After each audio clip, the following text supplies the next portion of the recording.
বিদেশে থেকে চীনে থেকে প্রফেসর ডক্টর মোহাম্মদ ইউনূস জাতিকে জনগণকে স্বস্তির সুখবর দিলেন। খুবই জরুরি তাৎপর্যপূর্ণ সুখবর। আপনি চিন্তা করছেন যে কোথায় যাচ্ছে বাংলাদেশ? বাংলাদেশ সত্যি বদলে যাচ্ছে। সময় মতো আনসার দিবে। এইটা হলো professor doctor Mohammad Yunus sir. লেখা রাখেন আমার ডেট দিয়ে, আমার নাম দিয়া 4 বছর আগে বাংলাদেশ ইলেকশন হবে না। উনি কি করবেন উনি বলেন না, উনি যা বলেন তা করেন না। ডক্টর ইউনূস সরকার ঈদ উপলক্ষে বাংলাদেশের ভাই ও বোনদের জন্য যে চমকটি দেখালেন, একদম অভাবনীয়, অকল্পনীয় 5টি পয়েন্ট আপনাদের মাঝে বলবো। অবশ্যই ফান্দে করিয়া বগা কান্দে। আমি আজকে বলে রাখি, আপনারা নোট করে রাখেন। এই যে আপনারা অনেকে বলেন না ইউনূস স্যার সুদখোর, ওই সুদ আদায় করবে এবার আপনাদের কাছ থেকে। সুদে করায় গন্ডায় পই হিসাব নিবে, পই হিসাব ভারত থেকে নিবে। কি জিনিস দেখাইলা প্রাণে বাঁচি না, বন্ধু আমার মন ভালো না। কি জিনিস দেখাইলা, একের পর এক আপডেট ভার্সনের জিনিসপত্র সামনে আসা শুরু করছে। এর চেয়েও হিউজ ঘটনা আরো ঘটানোর সম্ভাবনা আছে। যদি কেউ আমাদের দিকে চোখ উঠা আরাকান বাহিনী, বাংলাদেশের বাহিনী যৌথভাবে সেই চক্ষুকে কি করে দিবে সেটা আর ভিডিওর ভিতরে বললাম না, আপনারা বুঝে নেবেন। আল্লাহর কি হুকুম দেখেন, রমজানের মাস, ঈদের আগে একটার পর একটা good news for Bangladesh, bad news for India. কি লাগে আপনি বলেন, একটা দেশের আর কি লাগে বাংলাদেশের মতো দেশের? এরাই হলো সবচেয়ে বড় বিপ্লবী, এরাই হলো সবচেয়ে বড় ভিআইপি, এরাই হলো বাংলাদেশের নতুন প্রজন্মের মুক্তিযোদ্ধা। সেনাপ্রধান জেনারেল ওয়াকারুজ্জামান সাহেব বঙ্গভবনে নামাজের ইমামতি করে এখন কারো কাছে বিপাকে পড়েছেন। মনে হচ্ছে যেন তার নামাজে পড়ানোর দৃশ্যটা দেখে অনেকেরই অসহ্য হচ্ছে, সহ্য করতে পারছেন না। যে স্বাধীনতা দিবসে ডক্টর মোহাম্মদ ইউনূসকে একটা লম্বা বার্তা দিয়েছে। এত বড় বার্তা কিন্তু জো বাইডেনও দেয়নি। সেই বার্তায় মূল কথা হচ্ছে বাংলাদেশের সাথে মার্কিন যুক্তরাষ্ট্র সম্পর্ক জোরদার করতে চায়। আসসালামু আলাইকুম প্রিয় দর্শক বন্ধুরা, নতুন একটা ভিডিওতে জানাচ্ছি আপনাদের স্বাগতম। এইমাত্র পাওয়া তাজা এবং গরম খবর। আজকের এই ভিডিওটি কেমন হতে চলেছে, কতটা গুরুত্বপূর্ণ ভিডিওর অংশ বিশেষ এবং শিরোনাম দেখেই কিন্তু আপনারা ইতিমধ্যে বুঝেই গেছেন কেমন হবে আজকের এই ভিডিওটি। আশা রাখবো আপনাদের কাছে সম্পূর্ণ ভিডিওটি দেখে যাবেন, স্কিপ করবেন না। সম্মানিত দর্শক বন্ধুরা, আমি আর বেশি কথা বাড়াবো না, সরাসরি আপনাদের বিস্তারিত ভিডিওতে নিয়ে যাব। তার আগে আপনাদের কাছে ছোট্ট একটা রিকোয়েস্ট থাকবে, যারা এরকম ভিডিও দেখতে পছন্দ করেন এই চ্যানেলটি সাবস্ক্রাইব করে পাশে থাকা বেল আইকনে বাজিয়ে রাখবেন। ইতিমধ্যে যারা সাবস্ক্রাইব করে দিয়েছেন তাদের জানাচ্ছি অসংখ্য ধন্যবাদ। সম্মানিত দর্শক বন্ধুরা, চলুন তাহলে এই ভিডিও থেকে লাইক করে দিয়ে আপনার বিস্তারিত ভিডিওগুলো মোবাইলের স্ক্রিন থেকে ধারাবাহিকভাবে একের পর এক দেখে আসি। প্রশাসন বা ডোনাল্ড ট্রাম্প ডক্টর মোহাম্মদ ইউনূসকে নাকি দেখতেই পারেন না, এমন একটা বয়ান বেশ তৈরি করছে ভারতীয় গণমাধ্যমগুলো। তারা মনে করছে যে এবার খবর আছে, ডক্টর মোহাম্মদ ইউনূসের ট্রাম্প চলে আসছে। এখন দেখা যাচ্ছে আস্তে আস্তে উল্টা। যেমন স্টারলিংক, ইলন মাস্ক, মানে মার্কিন যুক্তরাষ্ট্রের এখন দ্বিতীয় প্রধান যে ব্যক্তি ইলন মাস্ক, তার প্রতিষ্ঠান স্টারলিংক বাংলাদেশে আসছে এবং 90 দিনের মধ্যে তার কার্যক্রম শুরুর জন্য নির্দেশনা দেওয়া হয়েছে। ইলন মাস্কের সঙ্গে কথা বলছে, সব বিষয়টা ট্রাম্প জানে। তারপরেও অব্যাহতভাবে ভারত চেষ্টা করছে যে বেকায়দায় ফেলতে আন্তর্জাতিকভাবে। এখানে তো আওয়ামী লীগ, শেখ হাসিনার ইন্ধন আছেই। এ তো নাটকীয়ভাবে দেখা যাচ্ছে যে স্বাধীনতা দিবসে ডক্টর মোহাম্মদ ইউনূসকে একটা লম্বা বার্তা দিয়েছে। এত বড় বার্তা কিন্তু জো বাইডেনও দেয়নি। সেই বার্তায় মূল কথা হচ্ছে বাংলাদেশের সাথে মার্কিন যুক্তরাষ্ট্র সম্পর্ক জোরদার করতে চায়। দর্শক বুঝতে পারেন, মানে আমরা যাই বলি না কেন, ট্রাম্প কিন্তু পাগল না। ট্রাম্প বোঝে যে এই অঞ্চলে এখন তার বিশ্বস্ত দেশ, বন্ধু, সহযোগী সেটা হচ্ছে বাংলাদেশ। ডক্টর মোহাম্মদ ইউনূসকে বলতে গেলে পয়দা করছে বা তাকে যে আন্তর্জাতিকভাবে প্রতিষ্ঠিত করছে মার্কিন যুক্তরাষ্ট্র। এবং পশ্চিমাদের ব্যাপারে একেবারে ডক্টর মোহাম্মদ ইউনূসের কোনো রকম মানে অবন্ধুসুলভ কোনো আচরণ নেই, বরং আমেরিকা, ইউরোপে ব্যাপকভাবে তিনি জনপ্রিয়। এখন হ্যাঁ বলতে পারেন যে এটা তো ডেমোক্র্যাট, ওটা তো জো বাইডেন, ক্লিনটন, তাদের সঙ্গে তো এটার সাথে তো সম্পর্ক নেই। না, সম্পর্ক আছে।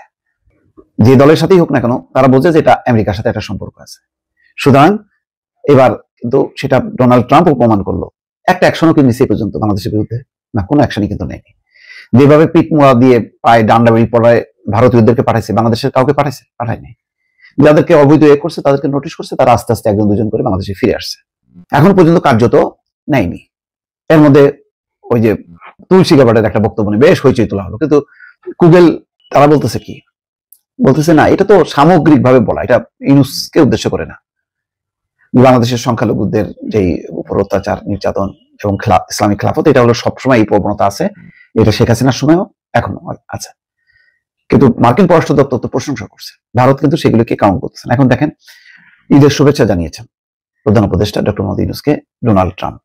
স্বাধীনতা দিবস উপলক্ষে এবং একই সঙ্গে ঈদের শুভেচ্ছাও জানাইছে।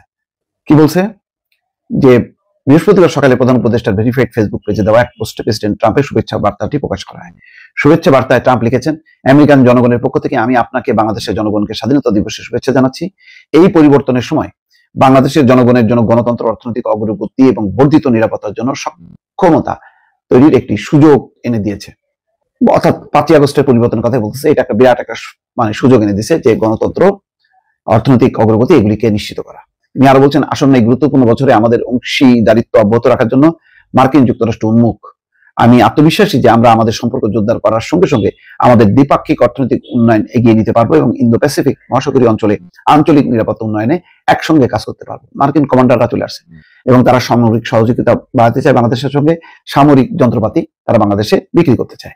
তার মানে কি, তাহলে কি এই যে তাদের যে এই অঞ্চলের ইন্দো প্রশান্ত মহাসাগরীয় অঞ্চলের যে কমান্ডার, আঞ্চলিক কমান্ডার, তিনি যে আসলেন এমনি আসলেন। মার্কিন প্রেসিডেন্ট আরো বলেন, এই স্বাধীনতা দিবস উদযাপন উপলক্ষে আপনার এবং বাংলাদেশের জনগণের প্রতি আন্তরিক শুভেচ্ছা গ্রহণ করুন। এর আগে স্বাধীনতা দিবস উপলক্ষে শুভেচ্ছা জানিয়েছেন যুক্তরাষ্ট্রের পররাষ্ট্রমন্ত্রী মার্কো রুবিও। দেখেন, সেও জানাইছে, পররাষ্ট্রমন্ত্রী এবং মার্কিন প্রেসিডেন্ট দুইজনই আলাদা আলাদা ভাবে বার্তা পাঠাইছে। এক বিবৃতিতে তিনি বলেন, বিশেষ দিবস উদযাপনের সময় আমি বাংলাদেশের জনগণের প্রতি উষ্ণ শুভেচ্ছা জানাচ্ছি। আমাদের উভয় জাতিকে নিরাপদ, শক্তিশালী এবং আরো সমৃদ্ধ করার জন্য একসঙ্গে কাজ করার প্রতিশ্রুতি পুনর্ব্যক্ত করছি। অত গুরুত্ব না হলে একসঙ্গে মার্কিন প্রেসিডেন্ট এবং পররাষ্ট্রমন্ত্রী দুইজনই দিচ্ছেন এবং দুইজনই সম্পর্ক এগিয়ে নেওয়া এবং একসঙ্গে কাজ করার একটা বার্তা ডক্টর মোহাম্মদ ইউনূসকে দিচ্ছেন। এগুলির তাৎপর্য বোঝার ক্ষমতা আছে বিরোধী পক্ষের, বিশেষ করে ভারতের। আর প্রফেসর ডক্টর মোহাম্মদ ইউনূস সে আগের মতো ভারতবর্ষ বাংলাদেশের সাথে সম্পর্ক করলে আগের সম্পর্ক হবে না, এখন হবে দ্বিপাক্ষিক সম্পর্ক, এখন হবে অংশীদারিত্বের সম্পর্ক। আগে যেমন ভারত শুধু এখান থেকে আমদানি করতো কম, রপ্তানি করতো বেশি, স্যার কি সেটা মানবে? মনে হয় না। স্যার বলবে, তোমার কাছ থেকে 5 টাকা জিনিস কিনলে তুমি আমার কাছ থেকে 5 টাকা জিনিস কিনবা। এইভাবেই সম্পর্কটা উনি স্থাপন করবে, উনি সারা বিশ্বের মধ্যে সম্পর্ক স্থাপন করবে।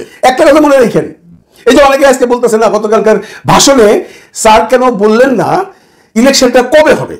স্যার গতকালকে বলছেন তার ভাষণে যে ইলেকশন হবে ডিসেম্বর থেকে জুনের মধ্যে, 6 মাস টাইম নিছে, কোনো পার্টিকুলার ডেট দেয় নাই। এতে অনেকেরই মন খারাপ, অনেকে বিশ্লেষণ করতেছে এটা উনি কেমন কথা বললো, উনি কোনো রোড ম্যাপ দিল না।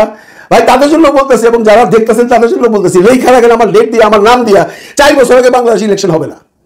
সেটা যে কোনো ভাবে হোক, 4 বছর আগে স্যার ইলেকশন দিবে না। এটা আমার ভাবনা না, এটা অনেকেরই ভাবনা। কারণ কি জানেন, ইউনূস স্যার কিন্তু এই 12 মাসের সরকার হওয়ার জন্য এখানে আসে নাই। উনি একটা মহাযজ্ঞ নিয়ে আসছেন। উনি আসছেন দেশটাকে সংস্কার করে, দেশটাকে ভালো করে, দেশটা যে পিছায়া ছিল 54 বছরে আমরা যা করতে পারি নাই, উনি এই 4 বছরে সেটা করে দেখাবেন। সারা বিশ্বের সাথে উনি সম্পর্ক স্থাপন করবেন, সমস্ত বিশ্বের সহযোগিতা উনি নেবেন, আর দেশের মধ্যে আইন শৃঙ্খলা উনি আর্মির সাহায্যে কন্ট্রোল করে ফেলাবেন। আওয়ামী লীগের হন, বিএনপির হন, জামাতের হন, অন্যায় করবেন, বাইরে পিছের ছাল তুলে ফেলাইব। ইভেন কি এই যারা সমন্বয়ক আছে না, ওনারাও যদি বেশি বাড়াবাড়ি করে, ওনারাও পিছের ছাল তুলে ফেলাইব। উনি ইউনূস স্যার, উনি কি করবেন উনি বলেন না, উনি যা বলেন তা করেন না। এই একটা কথা মনে রেখেন সবসময়। ওনার এখন চিন্তা ভাবনা হয়েছে দেশ নিয়ে। এখন ওনার কথা হলো একটাই, আমাকে একটা দায়িত্ব দিছে, হ্যাঁ দায়িত্ব দিছে, কিছু ইয়াং ছেলে পেলে, কিছু সমন্বয়ক আমার এখানে বসাইছে, কিন্তু আমি তো এখন 18 কোটি মানুষের হয়ে গেছি রে ভাই। এই সমস্ত মানুষ আমার দিকে তাকায় আছে, সবাই আমার বিশ্বাস করতেছে। উনি কি 18 কোটি মানুষের ছাইরা ওই যে 8-10 জন তাদেরকে দিছে সমন্বয়ক, তাদের কথা শুনবো? হ্যাঁ শুনবে। তারা যদি সৎ পথে চলে, কোনো অন্যায় না করে, কোনো অত্যাচার না করে, কোনো রকম মারপিট দাঙ্গা হাঙ্গামা না করে, তাদের কথা শুনবে। ইভেন কি উনি অন্যান্য দলের যারা আছেন তারা যদি সুন্দরভাবে রাজনীতি করেন, তাদের কথাও শুনবেন। ওনার শুধু একটাই টার্গেট, উনি দেশকে ঠিক করবে, তারপরে এই জায়গা থেকে যাবে। লেখা রাখে 4 বছর আগে ইলেকশন হবে না, সেটা কিভাবে হবে না, কেমনে হবে না, সেটা সময় বলে দিবে। আর্মি ওনার সাথে আছে, আর্মি দেশকে কন্ট্রোল করবে। আপনার আইন শৃঙ্খলা বাহিনী, army plus police plus rape সব এক হয়ে যাবে, এবং দ্রব্যমূল্য উনি কন্ট্রোলে রাখবে। প্রত্যেকটা গরিব মানুষের ঘরে যখন চাল ডাল পাওয়া যায় সেই ব্যবস্থা উনি করে দেবে। তাহলে জনগণ কি বলবে? বলবে যে ভাই ভাত খেতেছি ভালো, দেশে কোনো গেঞ্জাম নাই, কিসের গণতন্ত্র? গণতন্ত্র ধুয়ে পানি খাবো, এই ইউনূসতন্ত্রই থাকুক। এই ব্যবস্থা হবে বাংলাদেশে। লেখা রাখেন, বারবার বলতেছি লেখা রাখেন, আপনারা যদি কেউ গালাগালি করতে পারেন। আমি একদম ভিতরের কথা বললাম, ইউনূস স্যার এই দেশকে ঠিক না করে এখান থেকে সে যাবে না। তার জন্য শুধু দোয়া করেন উনি যেন বাইচা থাকে। বাংলাদেশে এখন যে মানুষটি কোনো মনে প্রাণে কোনো পার্টি না করে, নিউট্রাল কোনো মানুষ যদি বাংলাদেশে থাইকা থাকে, সেটার সংখ্যা যদি 50% হয়। জিজ্ঞাসা করেন বুকে হাত দিয়ে তারা কি চায়। তারা চায় খাদ্যদ্রব্যের দ্রব্যমূল্য কমে যাক, দেশে আইন শৃঙ্খলা ঠিক থাকুক। ইউনূস স্যার থাকলো না কোন স্যার থাকলো আমাদের জানার দরকার নেই। যিনি এটা করতে পারবেন উনিই থাকবেন দেশে, উনি ওইটাই করবেন। জনগণই বলবে তাকে, জনগণই বলবে স্যার জানেন না আপনারা কিছু থাকেন। সেই সিচুয়েশন তৈরি হচ্ছে। ইউনূস স্যার অনেক প্ল্যানিং করে এখানে আসছে, সে এখন মাত্র ঘোরাঘুরি শুরু করলে। এই তার প্রথম দ্বিপাক্ষিক আলোচনার জন্য একটি দেশে গেলেন। এর আগে যতগুলো দেশে গেছেন সবগুলো অন্যান্য মিটিয়ে গেছেন, এটা কিন্তু দ্বিপাক্ষিক আলোচনার জন্য গেলেন। এমনকি উনি সব জায়গায় যাবেন, আমেরিকা যাবে, রাশিয়া যাবে, ইন্ডিয়া যাবে, সব দেশে যাবে, যে সমস্ত পৃথিবীর নেতাদের সমর্থন নেবে উনি। আর উনি কি জিনিস আপনারা তো জানেনি। উনি কোথাও গেলে আপনারা নিজেরাও দেখছেন, ভাই যখন আমেরিকা গেছিল বিশ্বের বড় বড় নেতারা লাইন ধরে দাঁড়িয়ে থাকে ইউনূস স্যারের সাথে হ্যান্ডশেক করার জন্য বা কথা বলার জন্য। আমি কাউকে ছোট করে কথা বলছি না, কারণ তারা তাকে অন্য দৃষ্টিভঙ্গিতে দেখে। তারা যখন দেখবে যে ইউনূস স্যার দেশের আইন শৃঙ্খলা পরিস্থিতি ভালো রাখছে, দেশের দ্রব্যমূল্য সীমার মধ্যে রাখছে, দেশে কোনো অশান্তি নাই, দেশে কোনো খাদ্যাভাব নাই, দেশে কোনো ইলেকট্রিসিটির ঘাটতি নাই, কেন তাকে সাপোর্ট করবে না? গণতন্ত্র কবে সিভিল গভর্নমেন্ট আসবে? ইলেকশন দিবেন, ইলেকশন দিবেন, সেই ইলেকশনে কে আসবে? আসলে আবার সে আগের জিনিস শুরু হয়ে যাবে না। এর জন্য উনি যাবার আগে দেশটাকে পরিষ্কার করে দিয়ে তারপরে উনি একটা ইলেকশন দিয়ে চলে যাবেন। তার মধ্যে দেখবেন এই যে উনি থাকবেন যে সময়টা, এই সময়টার মধ্যে সবাই সংস্কার হয়ে গেছে। কারণ অন্যায় করলে বাঁচতে পারবেন না, কোনো জায়গায় নষ্টামি করবেন বাঁচতে পারবেন না, চুরি করবেন বাঁচতে পারবেন না। উনি সমস্ত প্রশাসনগুলোরে এই আমলাতান্ত্রিক থেকে বাইক করে নিয়ে আসবে। আইনা ওগুলো সব সেই সমস্ত প্রশাসনের মানে অনেস্ট লোকগুলোরে বসাবে, এমডি ডিজি কইরা এই আমলাতান্ত্রিক থেকে বাইক করে নিয়ে আসবে বাংলাদেশকে। উনি এমন করে প্রবৃদ্ধি বাড়াবেন সারা বিশ্ব তাকায় দেখবে, বলবে জানে এ লোক তো ভালোই করতেছে, তো তাহলে আপনারা কেন চাইবেন না? ডক্টর ইউনূস সরকার ঈদ উপলক্ষে বাংলাদেশের ভাই ও বোনদের জন্য যে চমকটি দেখালেন একদম অভাবনীয়, অকল্পনীয়। পূর্বে আপনারা যত ঈদ করেছেন শেখ হাসিনা সরকারের আমলে বলেন, বিএনপি সরকারের আমলে বলেন, বা দেশ স্বাধীন হওয়ার পর থেকে এই 53 বছর দীর্ঘদিন যে আপনারা ঈদ যে করেছেন, এবার যে সরকার সুযোগ সুবিধাগুলো দিল এটাই মনে হয় সর্বোচ্চ। আমি কেন এই কথা বলতেছি, কি এমন করলো ডক্টর ইউনূস যে আমি এতটা প্রশংসা করতেছি? 5টি পয়েন্টে আপনাদের মাঝে কথা বলবো। ঈদ উপলক্ষে সাধারণ জনগণের জন্য, ঢাকাবাসীর জন্য যে কাজটি ডক্টর ইউনূস সরকার করলো, 5টি পয়েন্ট আপনাদের মাঝে বলবো। অবশ্যই ভিডিওটি ধৈর্য ধরে দেখবেন এবং কথাগুলো কাদের সাথে মিল আছে কিনা, বর্তমান বাস্তবতা প্রেক্ষাপট আপনি যেখানে অবস্থান করতেছেন আপনার জায়গার সাথে মিল আছে কিনা অবশ্যই কমেন্ট সেকশনে জানিয়ে যাবেন। চলুন 5টি পয়েন্ট সেটা কি। 1 নাম্বার হলো ঈদের ছুটি। সরকারিভাবে ঈদের ছুটি 9 দিন ঘোষণা করা হয়েছে, 9 দিন। তো বিগত দিনে যত ঈদের ছুটি হয়েছে, আমি ঢাকা ইপিজেডের সাব অ্যাসিস্ট্যান্ট ইঞ্জিনিয়ার হিসেবে দীর্ঘ 4 বছর জব করেছি। আমি এই দীর্ঘ 4 বছর জবে কখনো আমি ঈদের 9 দিন এরকম সরকারি ছুটি ঘোষণা আমি দেখিনি। হয়তো ছুটি দিয়েছে কোম্পানি 8 দিন, 9 দিন, 7 দিন দিয়েছে, এটা ঠিক আছে, কিন্তু সেটা কি করতো? অন্য ডিউটির সাথে সমন্বয় করতো, অথবা পরবর্তী টাইমে সেই বাড়তি ডিউটি করিয়ে নেওয়া হতো, অথবা সরকারি যে অফিস আদালতগুলো ছিল সেখানে কিন্তু অবশ্যই মাত্র 4 দিন ছুটি দেওয়া হতো সরকারি। কিন্তু এবার সুখবর আপনাদের জন্য, সকল সরকারি চাকরিজীবীদের জন্য, বেসরকারি চাকরিজীবীদের জন্য, কোম্পানি চাকরিজীবীদের জন্য, সবার জন্য সুখবর যে একটানা আপনারা 9 দিন ছুটি পাচ্ছেন ঈদের। এটা সত্যি বাংলাদেশে এই প্রথম ঘটতে দেখলাম। বিগত সময়ে কখনো ঘটেছে কিনা অবশ্যই কমেন্ট সেকশনে আপনি জানিয়ে যাবেন। 2 নম্বরে যে বিষয়টি বলবো সেটা হলো গার্মেন্টস সেক্টরে যারা জব করে তাদের জন্য খুবই গুরুত্বপূর্ণ। সেটা হচ্ছে 27 তারিখের ভিতরে বেতন বোনাস কমপ্লিট করতে হবে প্রত্যেকটা গার্মেন্টস মালিককে, প্রত্যেকটা কোম্পানিতে, প্রত্যেকটা বেসরকারি যে কোম্পানি আছে সেখানে, শুধু গার্মেন্টস নয়, প্রত্যেকটা জায়গাতেই বেতন এবং বোনাস ফুল দিতে হবে। 27 তারিখের ভিতরে ক্লিয়ার করতে হবে। ডক্টর ইউনূস সরকার থেকে ঘোষণা, ডক্টর ইউনূস সরকারের উপদেষ্টা ঘোষণা করেছে যে যদি আপনারা 27 তারিখের ভিতরে বেতন স্যালারি না দিতে পারেন, প্রয়োজনে আপনার বাড়ি বিক্রি করে দিতে হবে, না হলে আপনার গাড়ি বিক্রি করে দিতে হবে, নইলে সরকারিভাবে ব্যবস্থা নেওয়া হবে 27 তারিখের পর থেকে। এরকম স্ট্রং ভাবে কবে শ্রমিকদের পক্ষে সরকার কথা বলেছে বলুন? বিগত দিনে কোনোদিন শ্রমিকদের অধিকার নিয়ে সরকার এইভাবে কথা বলেনি। আরেকটি বিষয় নিয়ে আপনারা অবাক হবেন যে বাংলাদেশের শ্রমিকদের নিরাপত্তার জন্য এবং শ্রমিক আইন আরো শক্তিশালী করার জন্য শ্রমিকদের ন্যায্য অধিকারের পক্ষে ডক্টর ইউনূস সরকার কিন্তু কাজ করে যাচ্ছে, যার কারণে অনেক গার্মেন্টস মালিকরাই ডক্টর ইউনূস সরকারকে পছন্দ করতেছে না। যেমন কিছুদিন আগে অনন্ত জলিলি ডক্টর ইউনূস সরকারের সমালোচনা করলেন যে এই গার্মেন্টস সেক্টরের জন্য আপনারা কি করেছেন, এই সরকার নাকি গার্মেন্টস সেক্টরের জন্য কিছুই করেনি। তাহলে বলুন আমেরিকা থেকে, ইউরোপ থেকে আগের তুলনায় এখন অর্ডার কেন বেশি এসেছে? আপনারা এটা জানলে অবাক হবেন। অনেকেই হয়তো জানেন না যে বিগত বছর থেকে এই বছরে কিন্তু রপ্তানি বেড়েছে 7%। এমনকি বিগত বছরের যে অর্ডার এসেছিল এই বছরে তার চেয়ে বেশি অর্ডার আসতেছে। 2-1টা গার্মেন্টস বন্ধ হয়েছে, এটা সত্য, যে একটা গার্মেন্টস বন্ধ হয়েছে, এটা সত্যি কেন বন্ধ হয়েছে বোঝেন না? গার্মেন্টসের মালিকগুলো ছিল আওয়ামী লীগের চামচা। আওয়ামী লীগের চামচামি করে ব্যাংক থেকে প্রচুর পরিমাণ লোন নিয়েছে। এখন আওয়ামী লীগ সরকার ভেঙে গেছে, এখন ওই গার্মেন্টস মালিকরা কি করবে? এদিকে ব্যাংকের লোনের চাপ, ওইদিকে নিজের তো যাদের উপর ভরসা করে যে গার্মেন্টস পরিচালনা করতো সে তারাই তো নাই, যার কারণে তারাও কিন্তু পালিয়ে গেছে। তো যখন একটা গার্মেন্টসের মালিক পালিয়ে যায় তখন কিন্তু গার্মেন্টসের ওই গার্মেন্টসটাকে টিকিয়ে রাখা যায় না।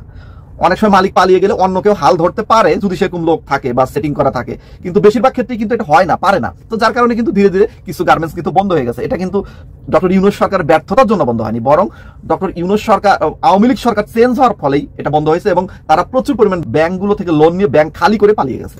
এটা দেশের জন্য অনেক বড় একটা ক্ষতি করেছে। আসলে এরকম গার্মেন্টসের মালিক কিন্তু দেশের জন্য কখনোই উপকার বয়ে আনে না। যে মালিকগুলো ফ্যাক্টরি করবে বাংলাদেশের ব্যাংক থেকে লোন নিয়ে, প্রবাসী মানে শ্রমিকদের বেতন দেবে লোন নিয়ে, নিজের বাড়ি করবে লোন নিয়ে, নিজের গাড়ি করবে লোন নিয়ে, মানে তার জীবনটা পুরো লোনের উপর চলবে। এবং এই লোনের টাকাগুলো কোন জায়গা থেকে আসে? প্রবাসীদের থেকে আসে, প্রবাসীদের রেমিটেন্স থেকে আসে। আপনারা একটা জিনিস জানলে অবাক হবেন যে এই মাসে সর্বোচ্চ, বিগত বছরের সর্বোচ্চ, শুধু বিগত না, বিগত স্বাধীনতার পর থেকে 53 বছরের সর্বোচ্চ রেমিটেন্স ঢুকছে এই মাসে।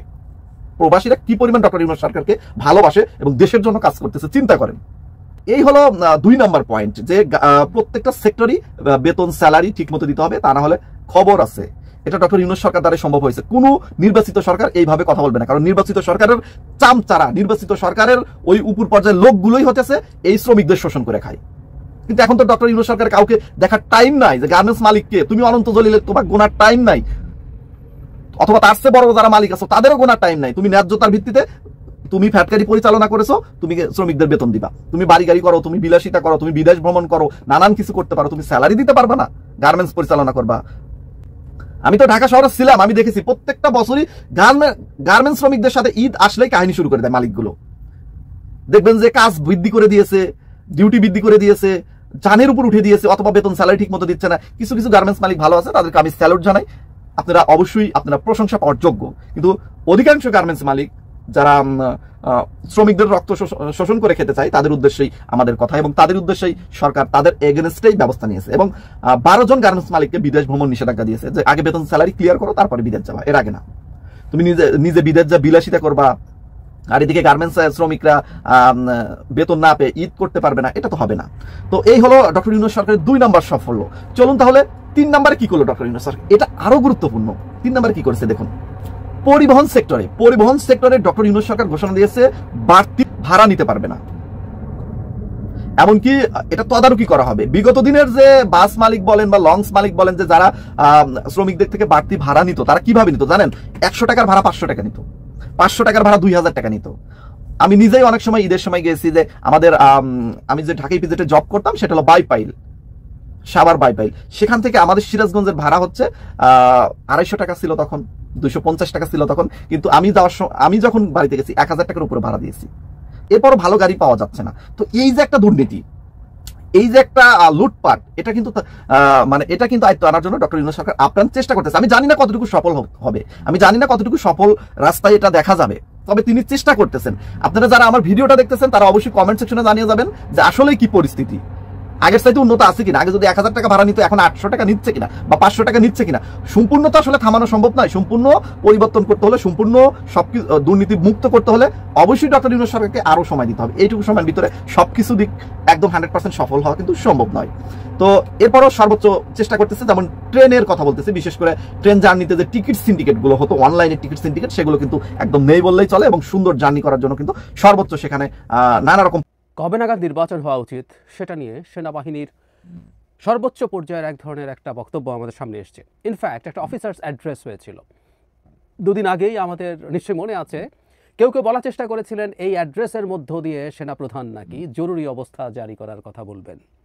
মানে তিনি আর প্রেসিডেন্ট মিলে, প্রেসিডেন্ট আর তিনি দুজনেই যেহেতু আওয়ামী লীগের নিযুক্ত মানুষ, তাই তারা নাকি জরুরি অবস্থা জারি করে দিতে পারেন। মানে আমরা কেউ যদি না বলে, না জেনে এই কথাটা বলি, এই অকাট মূর্খতা নিয়ে কথা বলা উচিত না।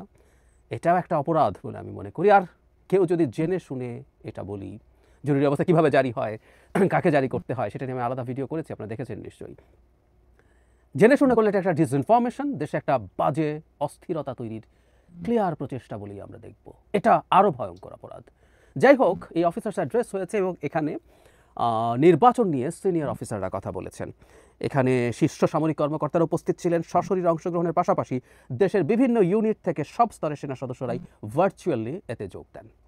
মানে এখানে আমরা দেখেছি এই যে বক্তব্য আমাদের সামনে এসেছে, সেখানে সেনাপ্রধান কথা বলেছেন।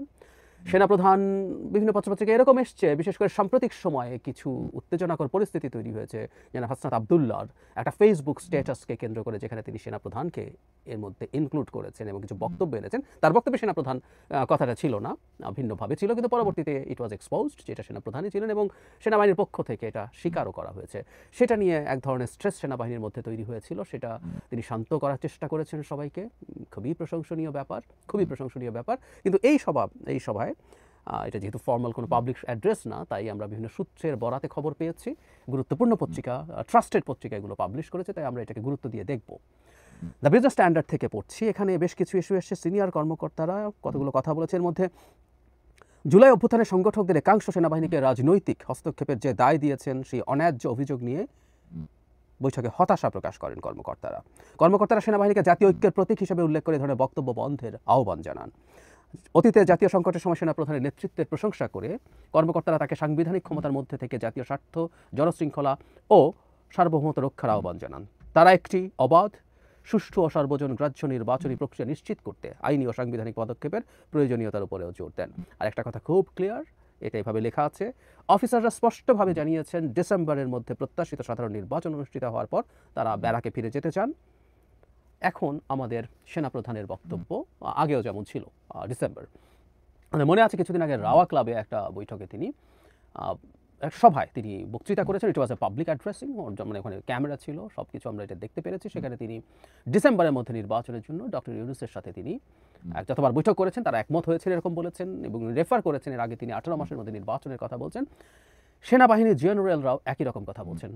আমরা স্মরণ করব শেখ হাসিনা পতনের দুদিন আগে একই ধরনের একটা অফিসার্স অ্যাড্রেস সেনাপ্রধান করেছিলেন, যেখানে জনগণের বিরুদ্ধে সেনাবাহিনী যাবে না এবং তার অধস্তন অফিসাররা এই ধরনের মানে তাদের বার্তাও দিয়েছিলেন এবং শেষ পর্যন্ত এই ধরনের একটা সিদ্ধান্ত হয়েছিল। এখানে আমরা দেখছি যে সেনাবাহিনী একই ধরনের একটা বার্তার কথা বলছেন, ডিসেম্বরের মধ্যে নির্বাচন। আচ্ছা, তার আগে একটা জিনিস একটু বলে রাখা ভালো যে এই যে সেনাবাহিনী রাস্তায় আছে, তারা আইনশৃঙ্খলা রক্ষাকারী বাহিনীর মতো কাজ করছে, পুলিশের মতো কাজ করছে, ম্যাজিস্ট্রেট পাওয়ার আছে তাদের, এটাকে আমরা কীভাবে দেখব? সত্যি কথা হচ্ছে সেনাবাহিনীকে এত দীর্ঘ সময়, মানে কখনো কখনো যেটা হয় যে খুবই জরুরি পরিস্থিতি তৈরি হয়েছে সেখানে তারা নামলেন, কিন্তু এত দীর্ঘ সময়ের রাস্তায় মাসের পর মাস থাকা রাষ্ট্রের সেনাবাহিনীর জন্য কোনো বিবেচনাই ভালো কিছু না। কারণটা খুব সহজ, আমরা জানি। আর তারা যখন অপরাধীদেরকে নিয়ে, অপরাধকে নিয়ে ডিল করার চেষ্টা করেন, এই অত্যন্ত দুর্নীতি পরায়ণ একটা সমাজে থেকে, অত্যন্ত নিয়ম শৃঙ্খলা বহির্ভূত একটা সমাজে থেকে এই সুশৃঙ্খল বাহিনীটার শৃঙ্খলা ভঙ্গের আশঙ্কা থাকে, তার নৈতিকতা, তার অভ্যন্তরীণ যে সুশাসন, সেটায় প্রশ্নবিদ্ধ হওয়ার সমূহ সম্ভাবনা থাকে। সেনাবাহিনীর সদস্যরা বিভিন্ন দুর্নীতিতে জড়িয়ে পড়তে পারেন, সেই সম্ভাবনা থাকে। আমরা কিছুদিন আগেই সেনাবাহিনী যে অ্যাড্রেসিংয়ের কথা বলছিলাম, সেখানে তিনি বলেছেন 30,000-এর মতো সেনা সদস্য একই সাথে গিভেন টাইম ডিপ্লয়েড থাকেন এই কাজে, এবং এই 30,000 বাই রোটেশন চলতে থাকে। 30,000 ফিরে যান, আরও 30,000 আসেন, ফলে সেনাবাহিনীর সব সদস্য প্রকারান্তরে মাঠে আসছেন। এটা আসলে তাদের ইভেন ট্রেনিংয়েরও, তারা যখন মাঠে থাকেন তারা ট্রেনিং থেকে দূরে থাকেন, তাদের যে নিয়মিত ট্রেনিং হওয়ার কথা, তো তাদের কমব্যাট ক্যাপাবিলিটি কমে যায়, বা এখানের এই করাপশনের সাথে জড়িত হওয়া তাদের ভবিষ্যতে সেনাবাহিনীর অভ্যন্তরে একই ধরনের প্রবণতা ধরে রাখার চেষ্টা সম্ভাবনা বাড়িয়ে দেয়। প্রত্যেকটি খুব ঝুঁকিপূর্ণ। সুতরাং সেনাবাহিনী যত কম সময় থাকে তত ভালো। এখন একটা বিশেষ পরিস্থিতিতে নির্বাচন পর্যন্ত যদি তারা থাকেন, এখনও 9 মাস সময় তাদেরকে থাকতে হবে। It's still a very huge amount of time. এরপরও যদি এটাকে জুনে নির্বাচন করাতে হয়, আরও 6 মাস যোগ হয়, এগুলো প্রত্যেকটা খুবই ক্ষতিকর ব্যাপার। এখন যেটা হয়েছে, কেউ বলবেন যে পুলিশ তো কাজ করতে পারছে না, পুলিশ যদি সেনাবাহিনী যদি ব্যারাকে ফিরে যায়, তাহলে নির্বাচিত সরকারের সময়ও পুলিশ তো কাজ করবে না, সেনাবাহিনী তো তাকে আসলে থাকতেই হবে। আমি ব্যক্তিগতভাবে মনে করি না। এটা আমাদের একটু মেনে নেওয়া ভালো যে নির্বাচিত সরকারের অধীনে, আমরা কেউ লিখে নিতে পারেন, নির্বাচনী ইভেন যদি 2-3 মাসের মধ্যে নির্বাচন হয়, নির্বাচিত সরকারের অধীনে পুলিশ এই রকম আচরণ করবে না, নিশ্চিত থাকতে পারেন। মানে যেটা হয়, একটা যে সরকারটা ক্ষমতায় আছে, তার সংগঠন আছে, এটা বাংলাদেশের মতো দেশে এটা হয়, যেটা আমাদের প্রতিষ্ঠানগুলো তৈরি হয়ে ওঠেনি। যে সংগঠন, বিরাট একটা সংগঠন যে দলের আছে, তার মাঠে এই শক্তি আছে, সেই শক্তির মধ্যে থেকে পুলিশ সঠিকভাবে কাজ করবে না, এটা হতেই পারে না যদি সরকার চায়। আরেকটা ব্যাপারও কাজ করে, সেটা হচ্ছে যখন খুব অল্প সময়ের মধ্যে একটা নির্বাচন থাকে, এটা আমাদের খুব কমন প্রবণতা। আমাদের সিভিল ব্যুরোক্রেসি, আমাদের পুলিশ, তারা আসলে ওই সময়টাতে এক ধরনের শিথিল ভাব দেখায়, কারণ তাদের কোন পদক্ষেপ ভবিষ্যতে কি হয় না হয় তারা এইসব নানান হিসেব নিকাশ করে। সুতরাং নির্বাচিত সরকার ছাড়া আসলে পুলিশও ঠিকঠাক মতো কাজ করবে বলে আমি মনে করি না। সুতরাং নির্বাচন হলে খারাপ কিছু হবে তা না, নির্বাচন হলে খুব সহজেই সেনাবাহিনীকে ব্যারাকে ফিরিয়ে নেওয়া যাবে এবং পুলিশ খুব ইফেক্টিভলি কাজ করবে। আর নির্বাচনের সময়সীমা প্রসঙ্গে আমরা এবার খেয়াল করছি আবারও অফিসার্স অ্যাড্রেসে অফিসাররা, সিনিয়র অফিসাররা এবং অন্যান্য সদস্যরাও যারা কথা বলেছেন অন্তত তারা ক্লিয়ারলি ডিসেম্বরের মধ্যে নির্বাচনের কথা বলছেন। এই আলাপটা এখানেও এসছে যে তার রাজনৈতিক হস্তক্ষেপ, মানে এই আলাপটা আমরা করছি, আলাপটা আমরা করবো, এগুলো আমাদের রাষ্ট্র গঠনের জন্য গুরুত্বপূর্ণ আলাপ। সেনাবাহিনী যেমন এখানে তারা অভ্যন্তরীণভাবে যে কোনো কিছু বলতে পারতেন, যে তাদের নিজস্ব মিটিং, তারা সেখানে তাদের পলিটিক্যাল ইস্যুতেও আলোচনা করতে পারেন না তা না, কিন্তু তারা পরবর্তীতে সেটা বাইরে আনছেন কিনা, বাইরে বলছেন কিনা, সেটা নিয়ে প্রশ্ন আছে। যারা হাসনাত আবদুল্লাহ বা যারা সার্জিস আলমের সাথে একান্তে কথা বলেছেন, সেটাকে আমরা কীভাবে দেখবো? সেই আলাপ আসতে পারে, কিন্তু চাপ দিচ্ছেন কিনা সেই হতে পারে। কিন্তু একটা অন্তত এক ধরনের রাজনৈতিক আলাপ হিসেবে আমরা এটাকে ক্যাটাগরাইজ করতে পারি, সেটা হচ্ছে নির্বাচন ডিসেম্বরের মধ্যে হতে হবে, এটার ব্যাপারে প্রকাশ্যে সেনাপ্রধান কথা বলেছেন। আমি আমার আগের একটা ভিডিওতেও বলেছি যে আমাদের এই ধরনের একটা এক্সট্রা অর্ডিনারি ভলেটাইল সিচুয়েশনে মিলিটারি তার কাজ করার চেষ্টা করতেই পারে, সাথে করবেন তারা। এই যে এখন ম্যাজিস্ট্রেসি পাওয়ার নিয়ে মাঠে আছেন, তারা তো এখনও স্বাভাবিক সময়ের মতো নেই, এবং এখানে কিছু পলিটিক্যাল বক্তব্য বিশেষ করে যেটা আমাদের গণতান্ত্রিক ব্যবস্থায় পুনরুত্তরণের জন্য যেটা লাগবে, সেটাকে আমরা অটোক্রিটিকলি দেখবো না, দেখতে চাই না। আমি ব্যক্তিগতভাবে this is my stance. So আমরা এখন দেখছি যে আসলে সেনাবাহিনী অ্যাজ এ হোলও একই ধরনের চিন্তা করছে। তো সামনের সময় আসলে নির্বাচনের সময়সীমাই একটা বড় কনফ্লিক্টের বিষয়, খালি ডিবেট না, কনফ্লিক্টের বিষয় হয়ে দাঁড়াতে পারে বলে আমরা মনে করি। সরকারের একাংশ বা তাদের সাথে অ্যালাইন্ড পলিটিক্যাল পার্টি এনসিপি তাদের সাথে অ্যালাইন্ড পলিটিক্যাল পার্টি, এটা আমি দ্বিধা ছাড়াই বলতে চাই, তারা নির্বাচনটার ব্যাপারে নানা রকম বক্তব্য আনছেন। অ্যাপারেন্টলি বলছেন যে জুনের মধ্যে নির্বাচন হবে সর্বোচ্চ সময়সীমা, কিন্তু নানা কিছু ঘটছে, নানান বক্তব্য আসছে, যাতে মনে হওয়ার সম্ভাবনা আছে নির্বাচন আরও পিছিয়ে দেওয়ার এক ধরনের চেষ্টা আছে। সেখানে বিএনপি সহ আরও কিছু রাজনৈতিক দল, জনগণের একাংশ মনে করেন যে নির্বাচন ডিসেম্বরে হতে হবে, এবং সেনাবাহিনী অ্যাজ এ হোল, সেনাপ্রধান সহ তারাও চাইছেন। সো সামনে আসলে এই ব্যাপারেই বাংলাদেশে একটা ফল্ট লাইন তৈরি হচ্ছে বলে আমি মনে করি। আমি সত্যি আশা করব এই ফল্ট লাইনটা ওয়াইডার বা ডিপেন্ড হবে না, এটা আমরা খুব দ্রুতই এই ব্যাপারটাই মেনে নিতে পারবো, এবং সরকার এবং অপরাপর যারা নির্বাচন ডিসেম্বরের পরেও পিছিয়ে নিতে চান, এর ঝুঁকিগুলো তারা অনুধাবন করবেন, এবং নির্বাচনটা যেন ডিসেম্বরের মধ্যে হয় এই ব্যাপারে আমরা আমাদের ঐক্যমত্য করে ফেলতে পারি। এই ডিসেম্বরের মধ্যে এবার যতটা সম্ভব আমরা যদি একমত হতে পারি অনেক সংস্কারের। প্রিয় দেশবাসী, শুরু থেকে শেষ পর্যন্ত যারা এই ভিডিওটি দেখেছেন সকলকে জানাই অসংখ্য ধন্যবাদ। যারা এরকম নিউজ ভিডিও পেতে পছন্দ করেন তারা অবশ্যই এই চ্যানেলটি সাবস্ক্রাইব করে পাশে থাকা বেল আইকনটি বাজিয়ে দিবেন। যারা এখন এই ভিডিওটি শেয়ার করেননি, এই ভিডিওটি দ্রুত শেয়ার করে সকলকে দেখার সুযোগ করে দিন। আজকের মতন এই পর্যন্ত, দেখা হচ্ছে পরবর্তী কোনো ভিডিও নিয়ে ইনশাল্লাহ।